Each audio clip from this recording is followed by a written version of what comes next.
بسم اللہ الرحمن الرحیم۔ ایک چرواہے کا عجیب واقعہ۔ غزوہ خیبر کے موقع پر ایک چرواہا حضور اقدس صلی اللہ علیہ وآلہ وسلم کی خدمت میں آیا۔ وہ یہودیوں کی بکریاں چرایا کرتا تھا۔ اس چرواہے نے جب دیکھا کہ خیبر سے باہر مسلمانوں کا لشکر پڑاؤ ڈالے ہوئے ہے، اس کے دل میں خیال آیا کہ میں جا کر ان سے ملاقات کروں اور دیکھوں کہ یہ مسلمان کیا کہتے ہیں اور کیا کرتے ہیں۔ چنانچہ بکریاں چراتا ہوا مسلمانوں کے لشکر میں پہنچا اور ان سے پوچھا کہ تمہارے سردار کہاں ہے؟ صحابہ کرام نے بتایا کہ ہمارے سردار حضور اس خیمے کے اندر ہیں۔ پہلے تو اس چرواہے کو ان کی باتوں پر یقین نہیں آیا۔ اس نے سوچا کہ اتنے بڑے سردار ایک معمولی سے خیمے کے اندر کیسے بیٹھ سکتے ہیں۔ اس کے ذہن میں یہ تھا کہ جب آپ اتنے بڑے بادشاہ ہیں تو بہت ہی شان و شوکت اور ٹھاٹ باٹ کے ساتھ رہتے ہوں گے، لیکن وہاں تو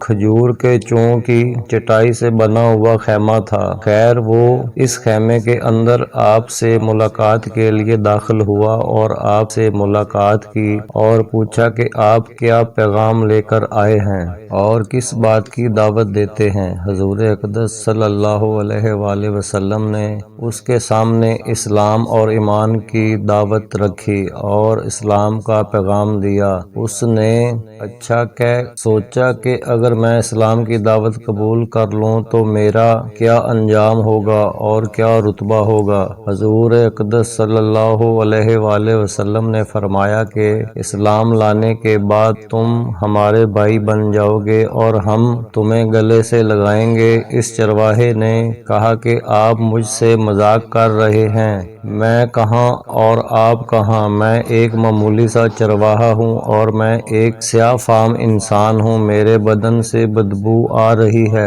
ایسی حالت میں آپ مجھے کیسے گلے سے لگائیں گے؟ حضور اقدس صلی اللہ علیہ وآلہ وسلم نے فرمایا کہ ہم تمہیں ضرور گلے سے لگائیں گے اور تمہارے جسم کی سیاہی کو اللہ تعالیٰ تابانی سے بدل دیں گے اور اللہ تعالیٰ تمہارے جسم سے اٹھنے والی بدبو کو خوشبو سے تبدیل کر دیں گے۔ یہ باتیں سن کر وہ فوراً مسلمان ہو گیا اور کلمہ شہادت اشہد اللہ لا الہ الا اللہ واشہد ان محمد رسول اللہ پڑھ لیا۔ پھر حضور اقدس صلی اللہ علیہ وآلہ وسلم سے پوچھا کہ یا رسول اللہ، اب میں کیا کروں؟ آپ نے فرمایا کہ تم ایسے وقت پر ایمان لائے ہو کہ نہ تو اس وقت کسی نماز کا وقت ہے کہ تم سے نماز پڑھاؤں اور نہ ہی روزہ کا زمانہ ہے کہ تم سے روزے رکھواؤں، زکوٰۃ تم پر فرض نہیں ہے، اس وقت تو صرف ایک ہی عبادت ہو رہی ہے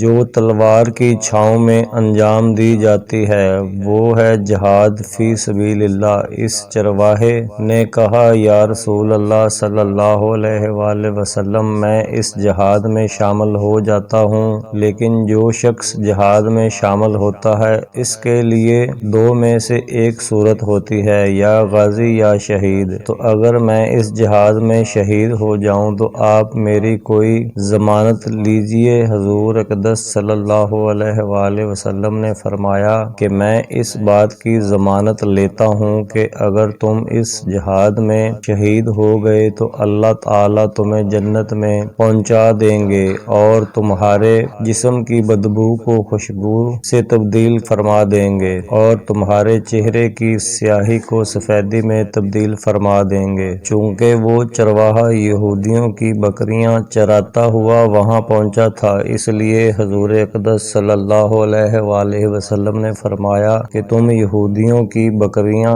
لے کر آئے ہو، ان کو جا کر واپس کرو، اس لیے کہ یہ بکریاں تمہارے پاس امانت ہیں۔ اس سے اندازہ لگائیں کہ جن لوگوں کے ساتھ جنگ ہو رہی ہے، جن کا محاصرہ کیا ہوا ہے، ان کا مال غنیمت ہے، لیکن چونکہ وہ چرواہا بکریاں معاہدے پر لے کر آیا تھا، اس اس لیے آپ نے حکم دیا کہ پہلے وہ بکریاں واپس کر کے آؤ، پھر آ کر جہاد میں شامل ہونا۔ چنانچہ اس چرواہے نے جا کر بکریاں واپس کیں اور واپس آ کر جہاد میں شامل ہوا اور شہید ہو گیا۔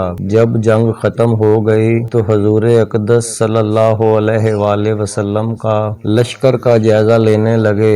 ایک جگہ آپ نے دیکھا کہ صحابہ کرام کا مجمع اکٹھا ہے۔ جب آپ قریب پہنچے تو ان سے پوچھا کہ کیا بات ہے؟ صحابہ کرام نے فرمایا، جو لوگ جنگ میں شہید ہو گئے ہیں ان میں سے ایک آدمی ایسا بھی ہے کہ جس کو ہم میں سے کوئی نہیں پہچانتا۔ آپ نے فرمایا کہ مجھے دکھاؤ۔ جب آپ نے دیکھا تو فرمایا کہ تم اس شخص کو نہیں پہچانتے مگر میں اس شخص کو پہچانتا ہوں۔ یہ چرواہا ہے اور یہ وہ عجیب و غریب بندہ ہے جس نے اللہ کی راہ میں ایک بھی سجدہ نہیں کیا، اور میں اس بات کی گواہی دیتا ہوں کہ اللہ تعالی نے سیدھا اس کو جنت الفردوس میں پہنچا دیا ہے۔